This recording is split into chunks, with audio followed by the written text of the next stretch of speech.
নমস্কার, ফুডি এসেলে আপনাদের সবাইকে স্বাগত। আজকে আমি নিয়ে চলে এসেছি আলু ফুলকপি দিয়ে তৈরি একটি স্ন্যাক্স। এই খাবার খেতেও সুস্বাদু এবং দেখতেও কিন্তু লোভনীয়। শীতের সন্ধ্যায় বানিয়ে নিতে পারেন এই রেসিপিটি খুব সহজে ঘরে। তাই চলুন শুরু করি আজকের এই রেসিপি।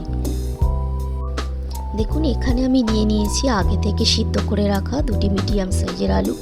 আর ঠিক এইভাবে হাত দিয়ে ভেঙে নেব, পুরোটা ম্যাশ করব না, কিছুটা চাংস মতো রাখবো।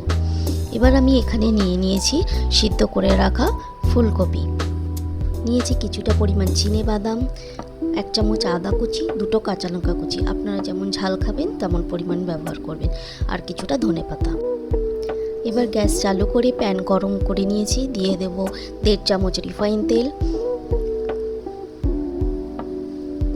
এর মধ্যে দিয়ে দিলাম চিনেবাদাম। এবার এগুলো নেড়ে চেড়ে ভেজে নেব।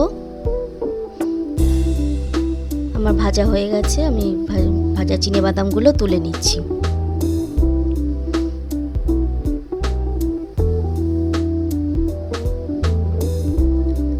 আর 1 চামচ মতন তেল অ্যাড করে দিল। এবার দিয়ে দেবো 1/2 চামচ পাঁচফোড়ন। এবার গ্যাসটা লোতে রেখে দিয়ে দেবো 1/2 চামচের থেকে একটু কম হিং। আদা লঙ্কা কুচিটা দিয়ে দিচ্ছি।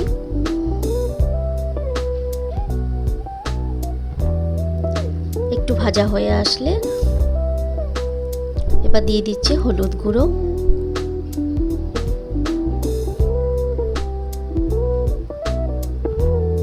এখানে কিন্তু গ্যাসের ফ্লেমটা একটু স্লোই রাখবেন।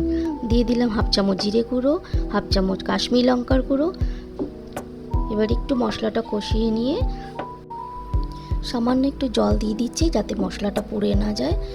এবার এইভাবে মিক্স করে আস্তে আস্তে একটু কষিয়ে নেব। দিয়ে দিলাম সিদ্ধ করে রাখা ফুলকপি। আবারও ফুলকপিগুলো মশলার সাথে নাড়িয়ে চাড়িয়ে মিক্স করে নিলাম। এবার সামান্য একটু হলুদ অ্যাড করলাম, আমার এখানে একটু হলুদ কম লাগছিল তাই। আবারও একটু জল দিয়ে দিলাম।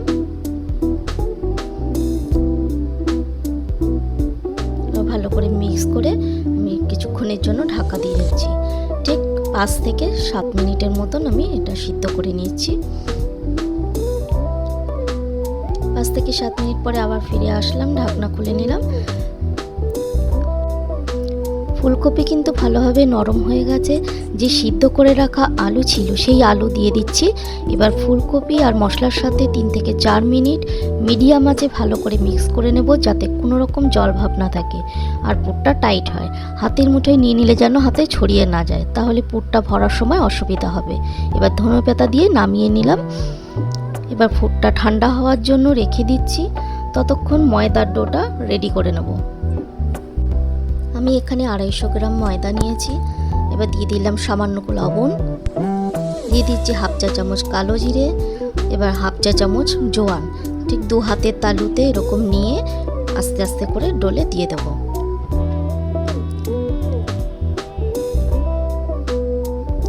এবার একটা চামচ দিয়ে ভালো করে এগুলো মিক্স করে নিচ্ছি।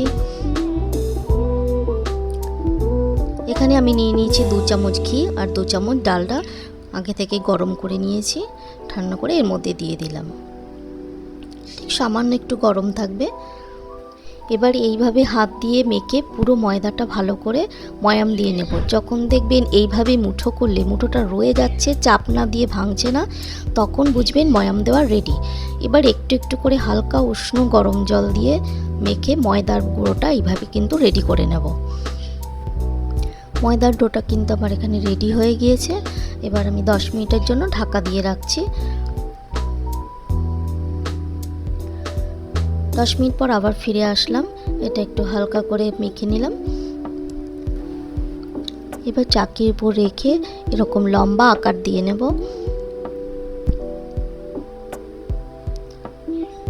এবার একটা চাকু নিয়ে ঠিক সমানভাবে কেটে নিচ্ছি।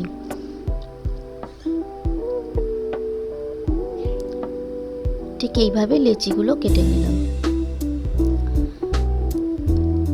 এবার আপনাদের চলুন দেখিয়ে দিই কিভাবে বেলে নেব। একটা লেচি নিয়ে সামান্য একটু তেল মাখিয়ে আমি পাতলা করে রুটির আকারে বেলে নিচ্ছি। একটু পাতলা করেই বেলবেন।